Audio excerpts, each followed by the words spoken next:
And my offspring says yes, because leaders are made, not born.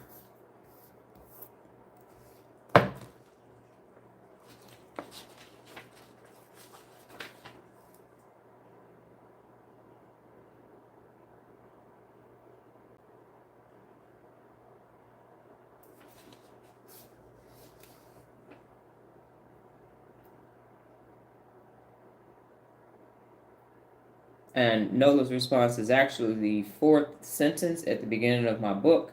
Was the third sentence? The third sentence. You see, the secret is that leaders are made and not born. I am a clear example of a manufactured leader.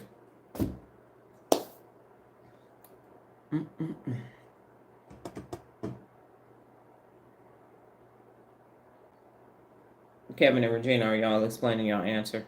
Or are you all explaining your answer?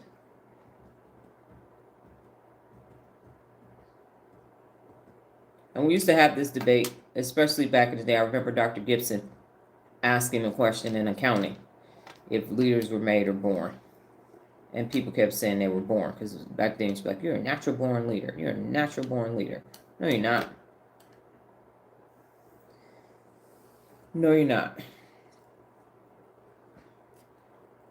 Because the skills that are required, you can't just be born naturally with them. I'm trying not to give my answer to skew your answer.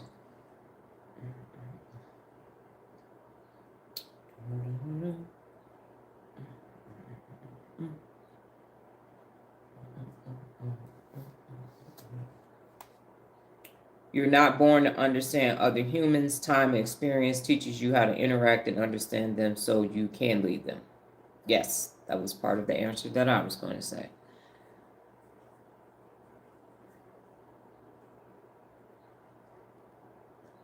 What I will say, as Regina is typing, is that people confuse charisma with leadership.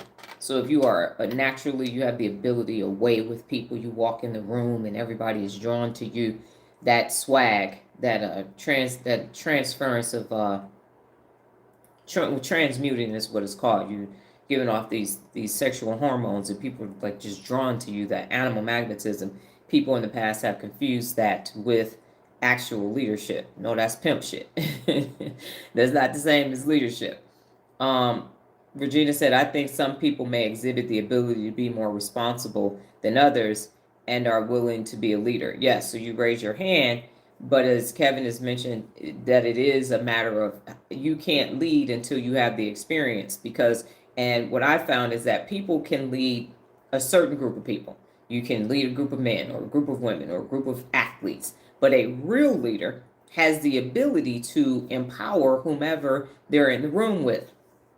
People must be taught the skills, and it is developed over time. Yes. And that's the reason why people don't see themselves as a leader, because they have people in positions of power or authority, or they have the charismatic leader and they think, I can't do that. But everybody has to develop their own natural, excuse me, leadership style. That's why one of the PAs for the day has you assess your own leadership ability and your own leadership capability. That's why in my book, Real Leaders Wear Pink, anyone can lead, from the PTA to the boardroom, because at minimum, you are the CEO of Me Incorporated.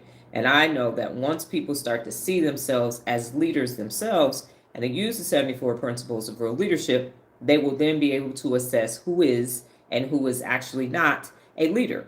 And that will allow more people to become personally accountable and hold others personally accountable as well. Because like, I don't want to be in charge. That's not what being a leader means. That's a manager. If you're in charge, you're just a manager. Leaders empower. Leaders are forward thinking. They grow continuously. They embrace diversity, embrace change. It's a whole bunch of other characteristics. Just because someone is in a position of power or authority does not mean that they are actually a leader, because they have to develop those skill sets and they need to be able to lead people in a myriad of different areas and empower them. But the true test of a leader is if the leader steps back and everything still runs smoothly. That's how you know that that person is a leader. If the leader got to be right there and everybody keep looking and saying, what do we do next? Then that person isn't an actual leader. So you empower others so that they can become their best.